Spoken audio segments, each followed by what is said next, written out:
Gaïndé 2000, pionnier de la dématérialisation en Afrique, célèbre ses 20 ans, les 20 ans du guichet unique, avec des formalités au niveau du commerce extérieur. Orbus, lancé le 2 juin 2004.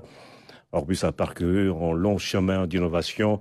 Nous voyons tout cela dans ce reportage de Lamine Fall et Ousmane Noya. Orbus, c'est la contraction de hors de ordinateur et bus de transport. Célébration des 20 ans de Orbus, guichet unique de dématérialisation de formalités du commerce extérieur. Orbus, c'est ce système de transport des données numériques pour l'efficacité du commerce extérieur sénégalais. Orbus fête ses 20 ans et a été lancé en 2004 dans un contexte marqué par un faible accès à l'Internet. La plateforme numérique a su s'imposer au fil du temps pour simplifier et digitaliser les transactions douanières. Lorsque nous mettions en place le guichet unique en 2004, avant son avènement, il fallait à peu près 8 jours à l'importateur pour aller collecter tous les documents. L'administration des douanes entend inscrire son futur dans le numérique et continue de relever les défis avec un sens du progrès porté par Gaïndé 2000. Aujourd'hui, nous avons une plateforme qui est complètement digitalisée.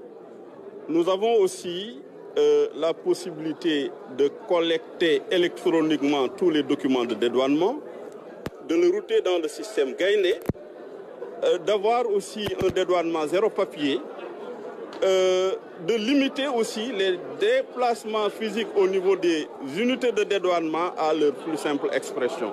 Les performances imputables à Orbus au guichet unique électronique qui garantit qualité et sécurité des données. Gaïndé 2000 a su convaincre au fil du temps les acteurs portuaires pour une collaboration digitale profitable à tout l'écosystème. Orbus, c'est aussi un parcours de 20 ans, fait d'expérience, de réalisation, mais aussi de reconnaissance. Les gens devant leur pupitre peuvent envoyer des documents, avoir le bon sans pour autant bouger d'Ayota. Le Sénégal peut aussi être fier d'être le 4e pays au monde à avoir mis une telle infrastructure et que cette infrastructure soit encore là 20 ans après avec des perspectives.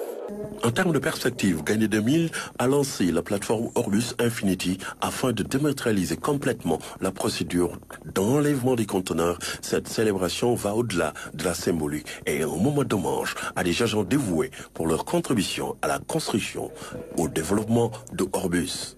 Orbus, un élan vers l'avenir. Ibrahima Noureddine Diagne est l'invité du 20h, directeur général de Gaïndé 2000. Ibrahima, bonsoir, merci de nous rejoindre. Alors, on va commencer justement par les perspectives. Absolument. Après 20 ans, qu'est-ce que vous comptez faire dans les prochaines années pour que la dématérialisation des procédures douanières soit élargie au plus haut niveau et dans tout le Sénégal? Merci de l'invitation d'abord. Et la question des perspectives est une bonne entrée en matière. Vous savez qu'aujourd'hui, les technologies connaissent des évolutions et que nous devons forcément aller vers ces évolutions technologiques, notamment avec l'intelligence artificielle.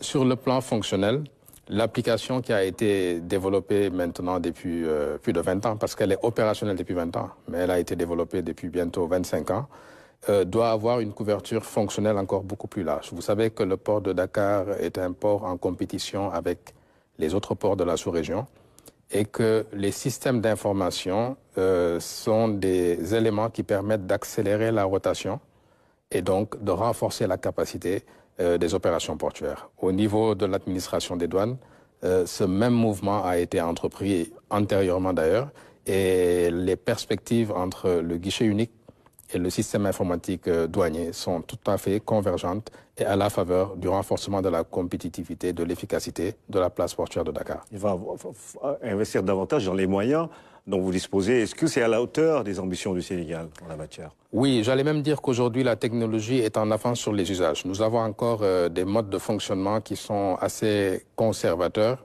alors que nous avons des possibilités technologiques qui vont au-delà de cela. Un simple exemple, aujourd'hui, faire fonctionner un port 24 heures sur 24, sur le plan informatique, c'est déjà en place. Mais sur le plan organisationnel, ça demande beaucoup d'autres ajustements. Donc c'est dire que le défi aujourd'hui n'est pas dans les systèmes, il est dans la manière d'adapter les organisations pour justement avoir cette efficacité grâce aux outils qui sont mis en place. Alors 20 ans, c'est 2 décennies. Quels sont réellement les impacts de votre activité sur l'économie sénégalaise globalement? Alors, déjà, il y a une manière de mesurer l'impact sur l'économie en se disant que chaque jour a un coût. C'est le coût de l'argent, en fait, en prenant le taux d'intérêt des banques, et de se dire combien de jours on a pu faire économiser aux acteurs économiques sénégalais. Avant l'avènement du guichet unique, il fallait 8 à 10 jours avec des déplacements d'une administration à l'autre pour accomplir des formalités qui aujourd'hui se font en une demi-journée. Je ne parle pas d'une formalité, je parle des formalités. Donc l'ensemble des formalités nécessaires au prédédouanement se font en une demi-journée. Et parfois, il y a des exemples qui sont encore plus parlants. Si je me focalise sur les formalités de la réglementation de change, avant, dans une banque, il fallait au minimum 2 jours pour les accomplir. Et aujourd'hui, les banques arrivent à le faire en moins d'1 minute sur la plateforme. Donc, c'est dire que quand on rentre dans certains domaines, on voit que le gain est tout à fait appréciable. Et c'est vraiment ça notre feuille de route pour aller toujours dans le sens d'une performance accrue. Alors, comment consolider les acquis après 20 ans d'existence? L'avantage, c'est que nous avons des générations qui sont nativement digitales. Donc aujourd'hui, si c'est ces générations qui demain doivent s'approprier ces outils, la question ne sera pas où est-ce que je dois laisser mon papier pour aller vers le digital, parce que le papier n'existe déjà pas au niveau de ces générations. Notre défi est donc de faire des anticipations. Et ces anticipations, elles touchent non seulement à la technologie, parce qu'elle évolue, mais elle doit aussi toucher à rendre compétitif notre économie. Parce qu'il ne s'agit pas simplement de mettre le digital au cœur de toutes les actions de l'économie.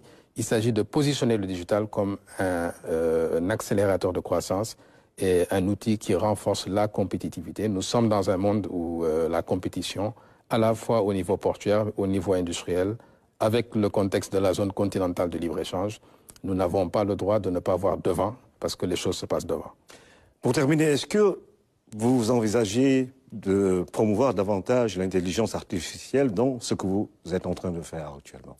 Nécessairement, parce que nous sommes dans un monde où tout est interconnecté. Quand on parle de commerce international, vous avez les compagnies maritimes, les navires, vous avez les banques qui sont dans le processus. Et tous ces acteurs-là, aujourd'hui, sont impactés et seront impactés lourdement par l'intelligence artificielle. Nous ne pouvons pas donc ignorer cela et nous devons absolument non seulement être à la fois en termes de recherche assez avant-gardiste, mais aussi essayer de faire en sorte d'entraîner tout l'écosystème vers ces anticipations pour ne pas avoir de surprise. Vous êtes combien à gagner 2000? 130 aujourd'hui. Pour 20 ans? Pour 20 ans. Nous étions 3 au départ. Ibrahima Noureddine Diagne, merci. C'est moi qui vous remercie. Nous allons parler de quelque chose que vous connaissez sans doute, le NEP, chez les Lébous. Très bien. Une pratique culturelle importante chez justement ces peuples de la capitale sénégalaise. Cérémonie d'exorcisme à Bargny, à but thérapeutique, qui permet de soigner justement des personnes possédées par des esprits maléfiques. Ce rituel est parfois organisé pour implorer les génies protecteurs pour avoir la paix et la prospérité. Nous allons voir tout ça dans la rubrique Culture de ce soir. Nous nous intéressons à ces séances qui ne sont pas ouvertes à tous. Un reportage de Oumou Kalsoumsa.